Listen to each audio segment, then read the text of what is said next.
Alors, première image, c'est le Live Aid en 1985.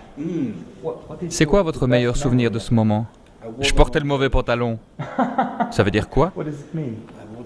Je savais à la minute où je suis monté sur scène que je ne portais pas le bon pantalon.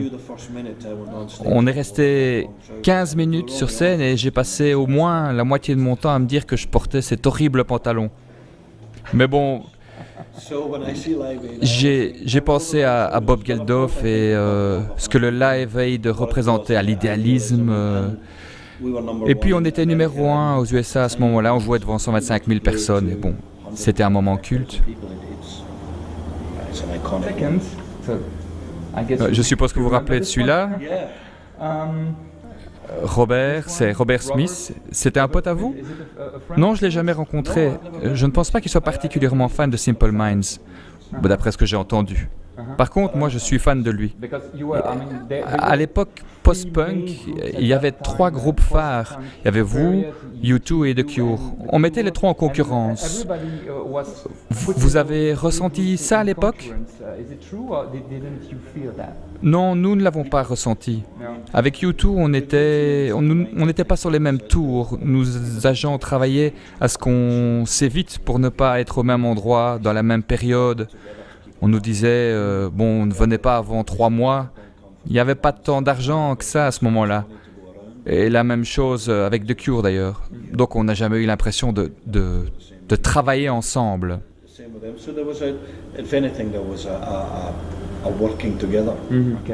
Et celle-là? Stupide. Un film écossais, un film à propos de l'Écosse fait en Irlande où on fait croire que c'est l'Écosse.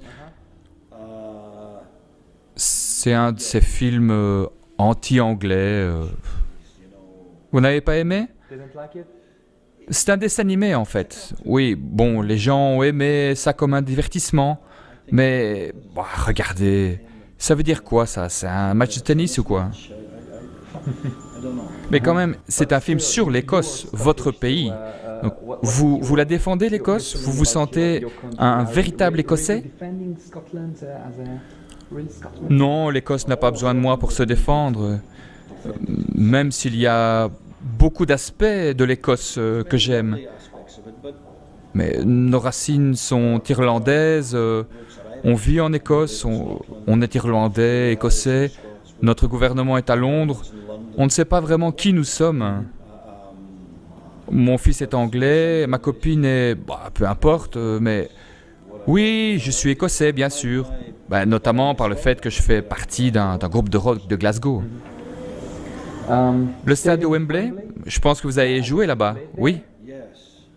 Vous avez de grands souvenirs là-bas? Oui, bien sûr. Et ça a à voir avec le concert de Mandela. C'était vraiment très spécial. Je me souviens de lui quand il est arrivé. Il y avait cette foi en lui. Puis il y avait Margaret Thatcher, tout ça. Ouais, c'est des super souvenirs.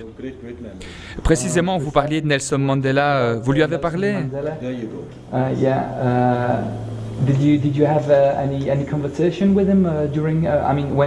Oui, c'est un blagueur. Il nous disait, ouais, les Écossais, alors ça ressemble à quoi? La pêche au saumon, dites-moi. Je lui ai dit, ouais, c'est bien. Ouais. Vous avez été impressionné? Oui, évidemment. C'est un héros. Il n'y a pas une once d'amertume en lui. Un homme très intelligent, loyal, mais aussi un combattant de la rue. Et puis, bon, il aime les femmes. Chrissy? Ah, fantastique. Fantastique. L'une des plus grandes chanteuses que je connaisse.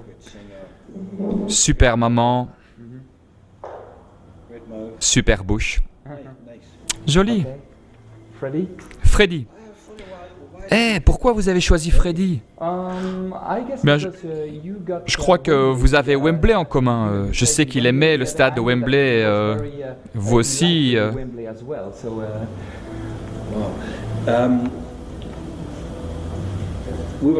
En fait, on était à Amsterdam. Et on restait à Amsterdam et on jouait à Rotterdam. Et lui était à Amsterdam et il jouait à Amsterdam. On était dans le même hôtel. Et en allant au travail, je l'ai rencontré devant l'ascenseur. La porte s'est ouverte, il y avait Freddy, avec ses gardes du corps. Il était sapé comme un milord. Et il m'a dit « Hé mec, tu joues ce soir ?»« Ouais, vas-y, mets le feu. » Il était très théâtral. C'est dommage. C'est un jeune mec comme ça qui meurt. C'était un artiste extraordinaire. Un super chanteur. Les Night of the Proms, c'est super souvenir aussi. Eh bien... Ouais, qui est là? Alan Parsons, je crois. Oui, Alan Parsons. Un type marrant. Ouais, il y a ce truc en Belgique qu'on ne pourrait pas faire ailleurs. Vous savez, on a des festivals ici. On a été à Troutwachter, tout ça. Mais on a eu de grands moments. On a une relation particulière avec la Belgique. Ouais, j'ai aimé les Night of the Prom. C'était chouette. Le truc, c'est que quand vous êtes artiste, il faut pouvoir faire votre boulot n'importe où. Dans un club, dans un bar, avec un orchestre symphonique. On doit juste être capable de le faire. Ouais, c'était un fameux challenge. Et puis j'aimais bien les deux gars qui s'en occupent des Night of the Prom. Ce sont des personnages vraiment uniques. Le whisky écossais, vous aimez? J'aime toute la culture qu'il y a autour du whisky. Vous savez, l'eau, l'air, toute la nature qu'il y a là-dedans. Mais bon, je ne bois pas.